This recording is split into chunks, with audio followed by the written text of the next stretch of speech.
आज डीडी समाचार की टीम मुख्यालय कपासन पंचायत समिति पहुंची है। आज हमारे साथ सरपंच प्रधान भेरूलाल जी चौधरी आए हुए हैं। इनसे जानना चाहते हैं कि इनके जो कार्यकाल बीता कैसे बीता, जो पंचायत समिति में क्या क्या मुख्य समस्या थी जो इन्होंने निवारण किया। सबसे पहले प्रधान महोदय, हमारे चैनल में आपका स्वागत है। धन्यवाद। सबसे पहले मैं सर आपके राजनीतिक कैरियर पर प्रकाश डालूंगा। राजनीतिक कैरियर की शुरुआत आपने कब की?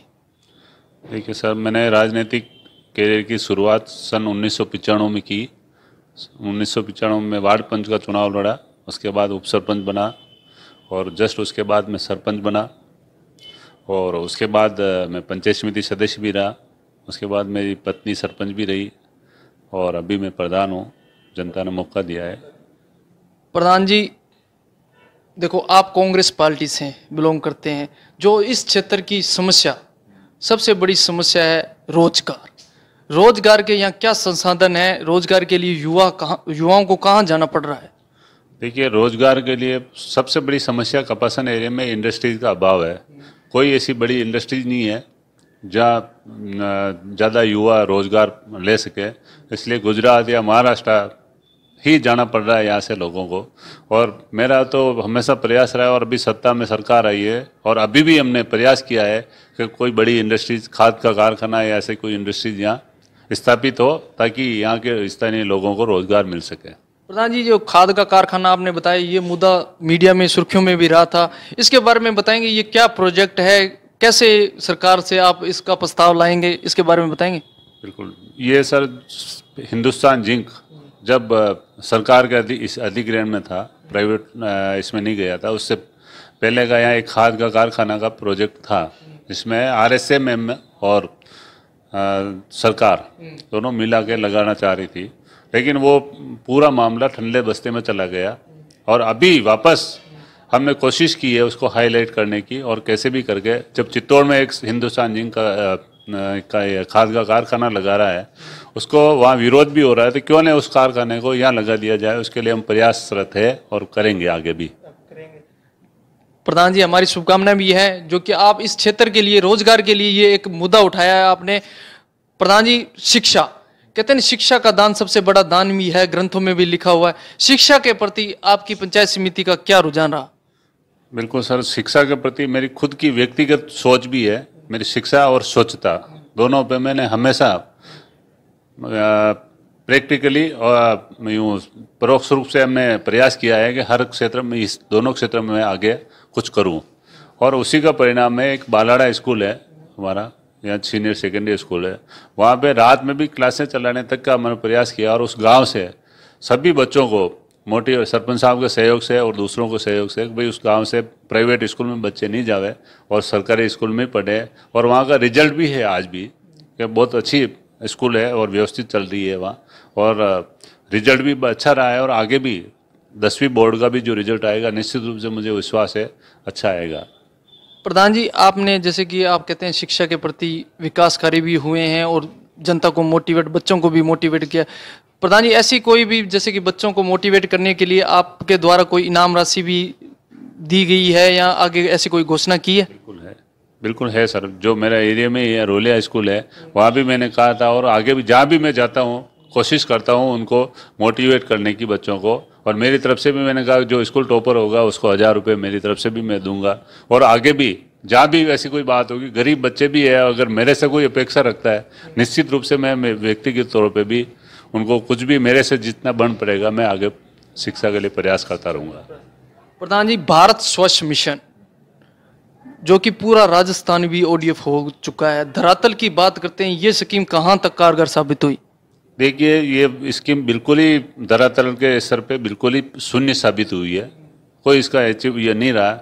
हालांकि मैं सत्ता के विपरीत, जो सत्ता में थी सरकार, उनकी योजना थी, फिर भी मैंने पॉजिटिव होकर इस स्कीम को आगे लाने के लिए पूरा प्रयास किया, क्योंकि मेरी खुद की व्यक्तिगत धारणा है कि भी स्वच्छता होनी चाहिए, ठीक है ना। इसके लिए मैंने पूरा प्रयास किया, लेकिन ये जो योजना है वो इतनी अच्छी नहीं है और प्रैक्टिकली, तो इसी का परिणाम है कि आज स्वच्छ भारत मिशन का ग्रामीण स्तर पे प्रैक्टिकल तौर पे 10% भी इसका ये नहीं हुआ, लाभ नहीं मिला।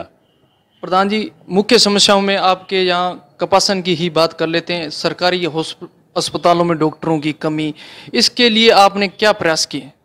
बिल्कुल सर, अभी भी मैं तो हर जगह बात कर रहा हूँ। और जैसे CSC है, कपासन उपखंड मुख्यालय का हॉस्पिटल है, वहाँ भी डॉक्टरों की कमी है।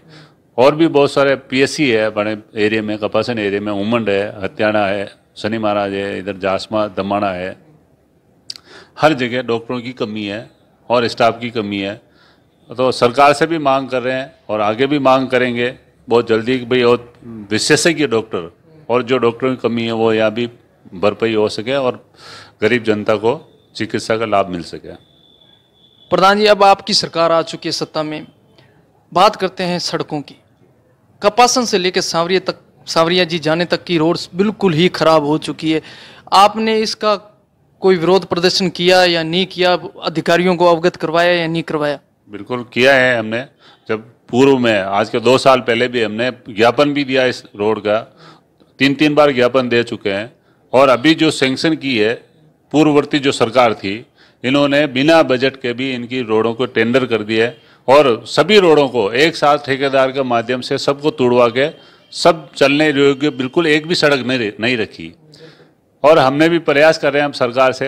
अब हमारी सरकार है, सत्ता में आई है, तो निश्चित रूप से हमारे PWD मिनिस्टर से भी और मुख्यमंत्री महोदय से भी मांग कर रहे हैं वही जो सड़कों की हालत है उनको सुधारने के लिए आप पर्याप्त बजट उपलब्ध कराएं। प्रधान जी, पेयजल की भी समस्या यहाँ कपासन पंचायत समिति को देखने को मिली है। पेयजल की भी भारी समस्या है, इसके लिए आपके क्या प्रयास रहेंगे? देखिए, पेयजल की समस्या निश्चित रूप से बहुत ज़्यादा है कपासन एरिया में और इसके लिए कोई ठोस योजना बननी चाहिए। जैसे बिसलपुर योजना से पानी आया है, चंबल से पानी आया है भीलवाड़ा में, जैसे बागेरी से पानी आया, इसी तरह की कोई ऐसी योजना हम भी प्रयास करेंगे कि मातृगुंडिया से या कई बड़े तालाब से कपासन एरिया के सभी गाँवों में पेयजल की सुविधा मुहैया हो सके। प्रधान जी, जब बीजेपी की सरकार बनी है, मोदी जी हर भाषण में कहते आ रहे हैं कि भ्रष्टाचार बंद हुआ है, बंद हुआ है। जब धरातल की बात करते हैं, क्या भ्रष्टाचार बंद हुआ है या नहीं? जी, धरातल पे भ्रष्टाचार बंद नहीं हुआ है, बिल्कुल नहीं हुआ है। और हर आदमी चाहता है कि मेरा काम जल्दी होए और उसको प्रलोभन देके वो भ्रष्टाचार बहुत सारा जनता ही उसको ये करती है और इसमें कुछ अपने कर्मचारी भी उसमें संलिप्त हो जाते हैं और दलाल पैदा हो जाते हैं। इसी का परिणाम है कि भ्रष्टाचार अभी धरातल के स्तर पे नहीं मिटा है और बढ़ा है। प्रधान जी, भ्रष्टाचार से बढ़कर एक चीज होगी नशा। राजस्थान के अधिकतर युवा नशे से ग्रस्त हो रहे हैं, इनके रोकने के क्या उपाय हो सकते हैं आपकी नज़र से? देखिए, नशे के लिए तो सरकार को कोई न कोई बड़ा कदम उठाना पड़ेगा। जैसे कि बाकी तो नशा अभी बहुत ज़्यादा युवाओं में बहुत ज़्यादा प्रवृत्ति बढ़ी है, लेकिन मैं आपको आश्वस्त करूं कि हमारे एरिया में तो ऐसी खैर नशे की प्रवृत्ति कम है, लेकिन बहुत सारे एरिया है जो दूसरा है, उधर जोधपुर है, बाड़मेर, पाली है, उधर जरूर नशे की प्रवृत्ति है, लेकिन यहाँ इतना नशे की प्रवृत्ति नहीं है अभी तो। प्रधान जी, आगामी पंचायत राज के चुनाव आ रहे हैं, यहाँ की जनता भी जानना चाहती है आपकी क्या भूमिका रहेगी? आप चुनाव मैदान में उतरोगे या नहीं उतरोगे? नहीं, मेरी ऐसी कोई ये नहीं है। जनता जैसा चाहेगी वही करना पड़ेगा, लेकिन मेरी एक मन में आज भी है कि भाई मैं आम जनता की सेवा के लिए आया हूँ और सेवा चाहे किसी पद पे रहूँ नहीं रहूँ फिर भी मैं सेवा करता रहूँगा। धन्यवाद प्रधान जी, हमारे चैनल में बात करने के लिए। आज पंचायत समिति प्रधान ने बताया कि शिक्षा को ही महत्व दिया है। मैंने सबसे पहले शिक्षा के प्रति हमने विकास कार्य करवाए हैं। देखते रहें DD समाचार। मैं शंकर बंसारी, मेरे सहयोगी अजय शर्मा।